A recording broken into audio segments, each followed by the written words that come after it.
آج کا نوجوان ایک ذہنی تناؤ کا شکار ہو چکا ہے۔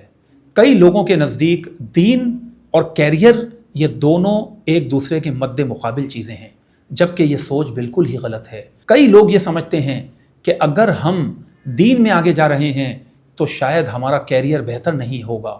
یہ سوچ بالکل غلط ہے۔ اور کئی لوگوں کی یہ بھی سوچ ہوتی ہے کہ اگر ہم اپنے کیریئر کو بنانے میں لگ جائیں گے اور ہم اچھی سے اچھی تعلیم حاصل کریں گے تو ہم دین میں کمزور رہ جائیں گے۔ یہ سوچ بھی بالکل غلط ہے۔ یعنی دین اور کیریئر کے درمیان کسی قسم کا کوئی کانفلکٹ نہیں ہے۔ بہت سارے ایسے کامیاب لوگ ہیں کہ جو دنیا کے بڑے بڑے اچھے عہدوں پر فائز ہوتے ہیں، لیکن اس کے باوجود ان کی شناخت ایک مذہبی ہوتی ہے۔ وہ کبھی نماز نہیں چھوڑ رہے ہوتے، دین پر عمل کرنے سے کبھی بھی پیچھے نہیں ہٹ رہے ہوتے، اگرچہ شراب و کباب کی محفلیں ہوں لیکن پھر بھی وہ اللہ کی رضا کو حاصل کرنے کے لیے فحاشی اور غلط کاموں سے دور رہتے ہیں۔ دنیا کی بڑی سے بڑی آسائشیں ان کے سامنے ہوں لیکن وہ اللہ کے خوف کی وجہ سے، تقوی اور پرہیزگاری کی وجہ سے بڑے سے بڑے گناہوں سے دور ہو جاتے ہیں، اور اس کے باوجود ان کا کیریئر بھی بہت اچھا چل رہا ہوتا ہے، وہ دنیاوی لحاظ سے بھی بہت آگے ہوتے ہیں اور دین پر بھی اسی طرح عمل پیرا رہتے ہیں۔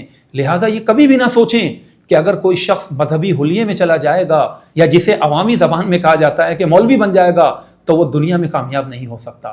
ایسا ہرگز نہیں ہے۔